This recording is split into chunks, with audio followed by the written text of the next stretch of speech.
After being gone for a couple of weeks, it's been interesting to step right back into the news of the United States and watching all the aggression that's going on as voters seem to be baited. I've thought a lot about fish. And it's because, in an argument, how someone will rise to the bait, or how someone's throwing out an argument or an issue just to bait someone. I used to have people say, oh, he's so easy to get involved in something, just to bait him a little bit. Like a largemouth bass. A largemouth bass, all you have to do is throw something in front of its face. It really doesn't matter what it is when you're fishing, and it'll attack it. That's the kind of feeder it is. It just attacks it aggressively if you can get it nearby, if it's hungry, if it's ready, if you've encroached on its area. And it seems like our politics here in America are full-blown that direction.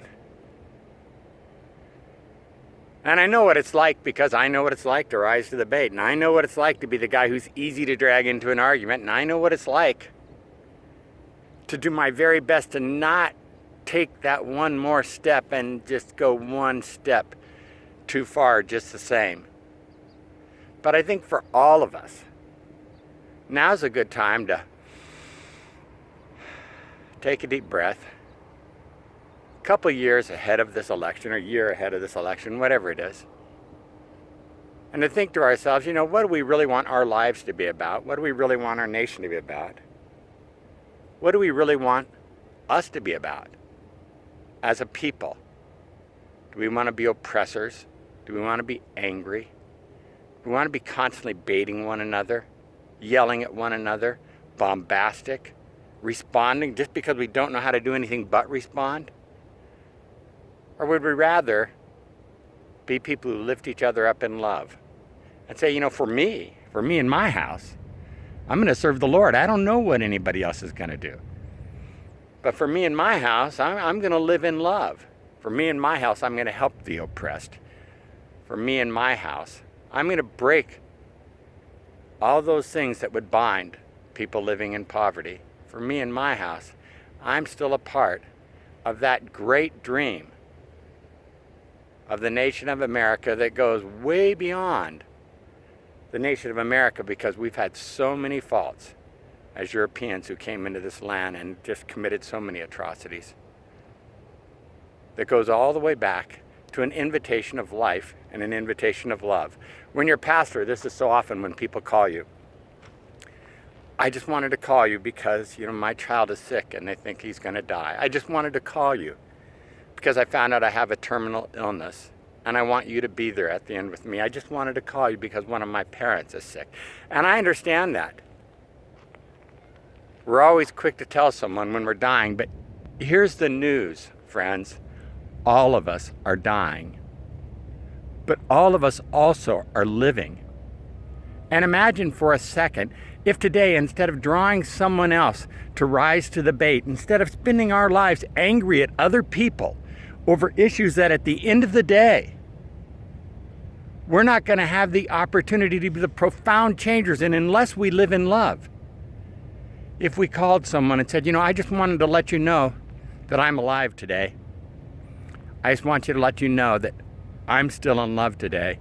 I just want to let you know that my goal with my life today is to break the bonds of the oppressors. My goal with my life today is to lift up other people in love. My goal with my life today is to live, not to die.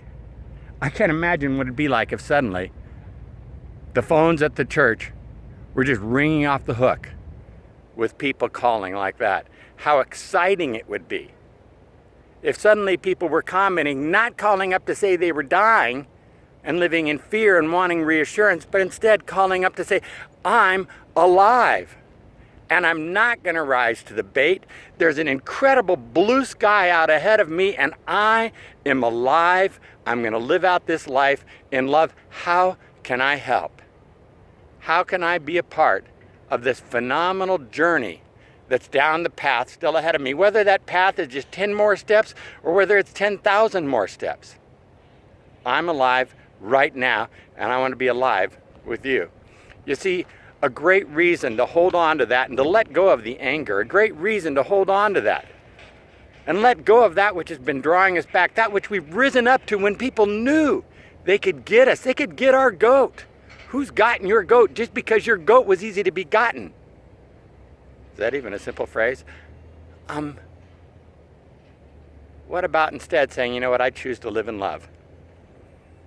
I love everybody.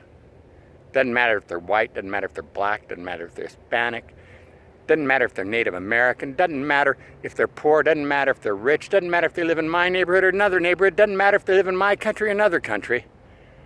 I love everybody. I'm alive for everybody. I'm here right now for everybody because God created me to be the miracle. Are you being the miracle today? In everything you say and in everything you do? Or has this world gotten your goat? And it's not that there aren't some really good things to get our goat. It's not that there aren't some things that could make us legitimately angry. It's not that there aren't people who aren't loudly oppressing others who deserve a swift kick in the seat of the pants. But I want you to know, the way we'll make a difference is not by going around kicking others in the seat of the pants, but instead by lifting people up in love. I promise that's the miracle you were created for. And when you live out that miracle every day, embracing the fact that we're alive today, not dying, but alive and living, we're going to be used for fantastic purposes. I want to invite you to be alive with me today. And you know what? I'm alive today. And if I don't even make it home from this run, I'm alive in this moment. And show this at my funeral if I don't make it home from the run. God bless you.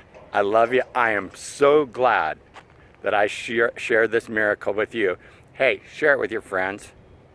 Invite them to like and subscribe. Invite them to follow us and be part of this growing community who want to be the miracle together.